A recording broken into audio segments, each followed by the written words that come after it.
શબ્દનું મૂળ એ કઈ ભાષામાં છે? જેનો જવાબ આવશે બી, સંસ્કૃત.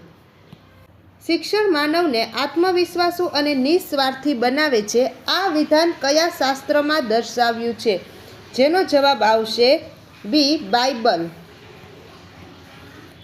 પછીનો પ્રશ્ન, શંકરાચાર્યના મત અનુસાર કેળવણી એટલે આત્મ સાક્ષાત્કાર એટલે કે આત્મનો સાક્ષાત્કાર. પછીનો પ્રશ્ન, કેળવણી એટલે માનવ અને સમાજનું નિર્માણ. આ વિધાન કયા શિક્ષણવિદનું છે? જેનો જવાબ આવશે બી, ડૉક્ટર સર્વપલ્લી રાધાકૃષ્ણ. પછીનો પ્રશ્ન, સાચી કેળવણી સત્યમ, શિવમ અને સુંદરમ તરફ ગતિ કરવા પ્રેરે છે એવું વિધાન કોણે આપ્યું છે? જેનો જવાબ આવશે એરિસ્ટોટલ. પછીનો પ્રશ્ન, કયા પ્રકારની કેળવણીમાં હેતુઓ અભ્યાસક્રમ કે અભ્યાસ પદ્ધતિ પૂર્વે નિશ્ચિત હોતા નથી? જેનો જવાબ આવશે ઔપચારિક કેળવણી. પછીનો પ્રશ્ન,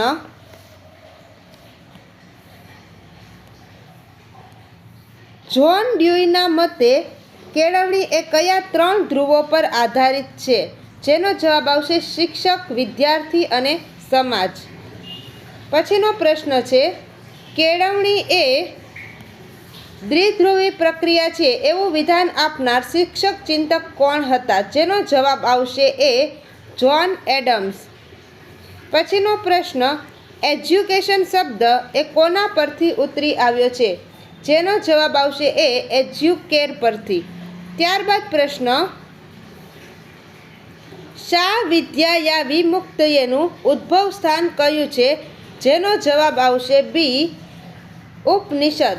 પછીનો પ્રશ્ન છે, કેળવણી એટલે સત્યની સનાતન ખોજ, સત્યની અભિવ્યક્તિ અને સત્યની સ્વીકૃતિ એવી વ્યાખ્યા કોણે આપી હતી? જેનો જવાબ આવશે સી, રવિન્દ્રનાથ ટાગોર. પછીનો પ્રશ્ન, કેળવણી એટલે વિદ્યા શબ્દ એ સંસ્કૃતની કઈ ધાતુમાંથી ઉતરી આવ્યો છે? જેનો જવાબ આવશે વિદ. પછીનો પ્રશ્ન, શિક્ષણના પર્યાય માટે વપરાતો તાલીમ શબ્દ એ કઈ ભાષામાંથી ઉતરી આવ્યો છે? જેનો જવાબ આવશે સી એટલે કે અરબી.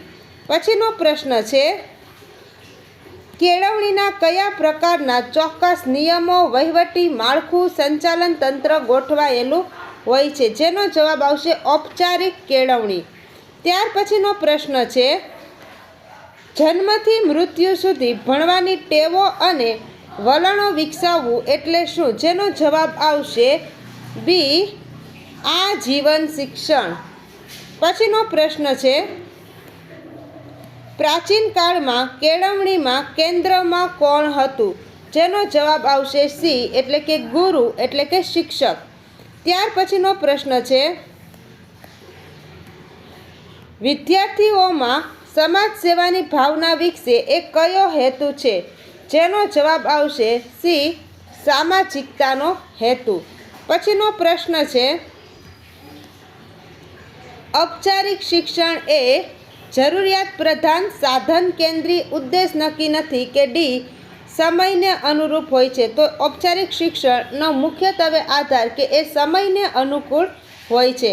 પછીનો પ્રશ્ન, વિદ્યાર્થીના ઔપચારિક શિક્ષણ ઉપરાંત થતા શિક્ષણનું નામ શું છે? જેનો જવાબ આવશે ડી, આપેલ તમામ એટલે કે અનૌપચારિક શિક્ષણ, પ્રૌઢ શિક્ષણ અને સામાજિક શિક્ષણ.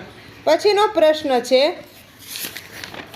શિક્ષણના ઉદ્દેશો બદલાતા રહેવા જોઈએ કારણ કે એનો જવાબ છે ડી, સમાજ પરિવર્તનશીલ હોય છે, સમાજના નિયમો વારંવાર બદલાતા હોય છે.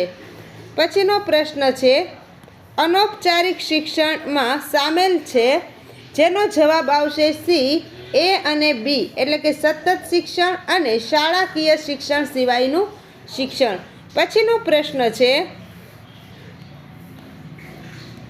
આધુનિક વિજ્ઞાન અને ટેકનોલોજીના વિકાસને કારણે શિક્ષણ વ્યવસ્થાનો નવવિચાર આજે વિશ્વમાં સ્વીકૃત પામ્યો છે, પરંતુ કયા શિક્ષણ વ્યવસ્થાના કારણે? તો જેનો જવાબ આવશે એ, દૂરવર્તી શિક્ષણના કારણે. પછીનો પ્રશ્ન છે, દૂરવર્તી શિક્ષણનો વિચાર કયા દેશે આપ્યો હતો? જેનો જવાબ આવશે સી, ઇંગ્લેન્ડ. પછીનો પ્રશ્ન છે, કયા મુક્ત વિશ્વવિદ્યાલય દ્વારા ભારતમાં દૂરવર્તી શિક્ષણનો પ્રારંભ થયો હતો? જેનો જવાબ આવશે C, Indira Gandhi open university. પછીનો પ્રશ્ન છે, પ્રચાર તંત્રના શક્તિશાળી સાધનોમાંનું એક સાધન એટલે કે દૂરદર્શન. પછીનો પ્રશ્ન, માનવીના મગજ સાથે સ્પર્ધા આદરનારું, માનવીને મહાન કરનારું સાધન આજે કયું છે? જેનો જવાબ આવશે સી, કોમ્પ્યુટર. ત્યાર પછીનો પ્રશ્ન છે, કયા સાધન દ્વારા શિક્ષણના મુખ્ય પથકમાંથી પ્રશ્ન આધારિત દ્વારા રજૂ થતા કાર્યક્રમો અભ્યાસ કેન્દ્રો પર રાખવામાં આવે છે? જેનો જવાબ આવશે ડી, ટેલિવિઝન. પછીનો પ્રશ્ન છે, આજના આધુનિક યુગમાં શિક્ષણ મેળવવા માટેનું વરદાન કયું છે? જેનો જવાબ આવશે સી, ઇન્ટરનેટ.